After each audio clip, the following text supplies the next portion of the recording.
There is a ledger in the Smithsonian Institution that most visitors walk past without stopping. It is small, leather-bound. Its pages brown at the edges from a century and a half of slow oxidation. Inside it, written in the careful copperplate handwriting of a government clerk, are the names and last known addresses of thousands of Americans who had been officially reported as missing by their families. The ledger was compiled by the United States Post Office Department in the 1880s. It existed because the post office had discovered, through the routine operation of its dead letter processing and mail forwarding systems, that it possessed something that no other government agency in America possessed: a continuously updated map of where people actually were, versus where the people looking for them believed them to be. The post office knew where missing people were, not all of them, not with the precision that a formal investigation would require, but with a frequency and an accuracy that no other institution in 19th century America could match. It knew because mail followed people. When someone moved, even if they told no one, even if they were deliberately avoiding contact, even if they had changed their name and started over somewhere new, mail addressed to their old identity sometimes found them anyway. Through forwarding requests filed with local post offices, through address corrections penciled onto returned envelopes by postal workers who knew the route well enough to know where the intended recipient had gone, through the network of rural delivery postmasters who knew every family on their routes with the kind of intimate knowledge that only comes from handling the daily correspondence of the same households for years. The post office accumulated knowledge about human location that was genuinely unmatched in the country. It had the names, it had the addresses, it had the forwarding records, it had the money order transaction logs that documented precisely when specific individuals had appeared at specific post office windows to cash specific payments. And it did not share that knowledge with the families who were searching for the people it could locate. Not systematically. Not through any formal mechanism, not through any policy that acknowledged what the institution possessed and established procedures for using it on behalf of the people whose missing relatives it was tracking without their knowledge or consent. I found this while following the trail of the dead letter office, trying to understand what happened to the 6 million letters per year that the federal postal system could not deliver. I kept finding references to a parallel dimension of what the post office knew. Not just the letters that couldn't be delivered, but the information those letters generated about the people they couldn't reach. The forwarding records, the return notations, the money order logs, the accumulating archive of location data that was produced as a byproduct of the postal system's primary function, and that nobody within the institution had ever been charged with converting into anything useful to the families who needed it most. The official story of the 19th century American postal system is a story of expanding national connectivity. The Post Office Department grew from a small federal operation serving the original 13 states into a continental network that by 1880 employed more people than any other branch of the federal government. It was, in the most literal sense, the infrastructure of American communication. The mechanism through which citizens maintained contact with each other across a country too large for personal travel to substitute for correspondence. Rural free delivery, established in 1896, brought mail directly to farm households across the country. Before that reform, rural Americans had to travel to the nearest town to collect their correspondence. After it, the postal system reached into every inhabited corner of the country. That story is accurate, and the achievement it describes was genuine. What it does not describe is what the postal system knew as a byproduct of performing that function, and what it chose not to do with what it knew. Here is how the knowledge accumulated. Every piece of mail that could not be delivered at its addressed location generated information. A letter returned to sender with a notation of moved, left no address, told the post office that the intended recipient had departed from that location. A letter successfully forwarded to a new address told the post office exactly where that person had gone and when. A letter claimed at a general delivery window told the post office that the claimant was physically present in that city on that date. A money order cashed at a specific post office window told the post office that the person named on the order was present at that location at the precise moment of the transaction. None of this information was consolidated. None of it was cross-referenced against the requests of families who had reported missing relatives to local authorities or who had written to the post office directly asking whether their missing husband or son or brother had appeared in the forwarding records. Each piece of information existed in isolation, in the records of a specific local post office, filed in whatever system that postmaster maintained, accessible in theory to anyone who thought to ask the right question of the right postmaster, but connected to nothing and no one in a way that would have allowed a systematic search. Some postmasters did help. The surviving evidence includes documented cases in which family members who contacted local postmasters directly received information that led them to missing relatives. A parent who wrote to the postmaster in a Kansas town asking whether anyone bearing a specific name was receiving mail at that office. A reply confirming that yes, someone by that name had been picking up mail at general delivery for the past several months. These were not the results of any formal system.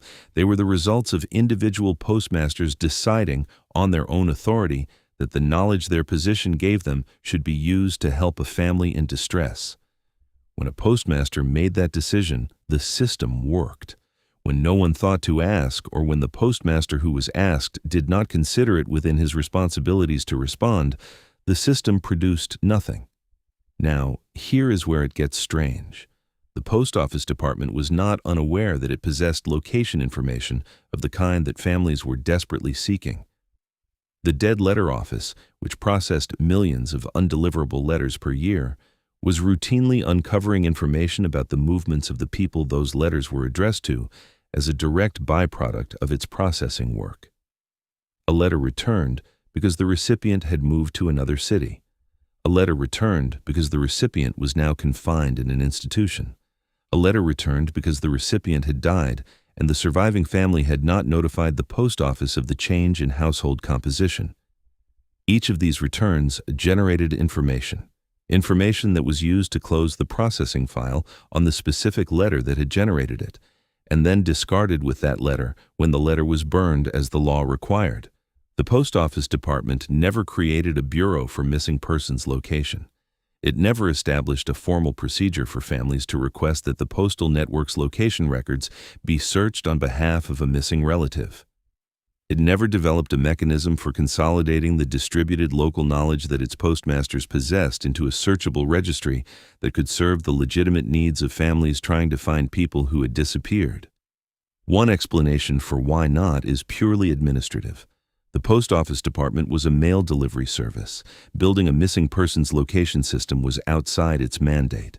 It would have required personnel, infrastructure, and legal authority that the department had not sought and did not possess. But this explanation becomes inadequate when you consider what the postal system was already doing. It was already generating location data on a continuous basis as a byproduct of moving mail. The infrastructure for collecting that data at the local level already existed. What did not exist was the will to centralize it, to formalize it, to make it available to the families who needed it. And the reason that will did not exist points to a tension that the institution was never required to resolve. Formalizing the postal system's location knowledge would have meant acknowledging that the system possessed information about people who had chosen not to be found. People who had walked away from obligations they could not meet. People who had exercised the uniquely American freedom of abandoning one life and constructing another in a place where the past could not follow. A formal missing persons location service would have been a tool for finding people who did not want to be found, as much as for reuniting families that had been accidentally separated. The tension between those two uses is real, but it does not explain the full scope of what was left undone.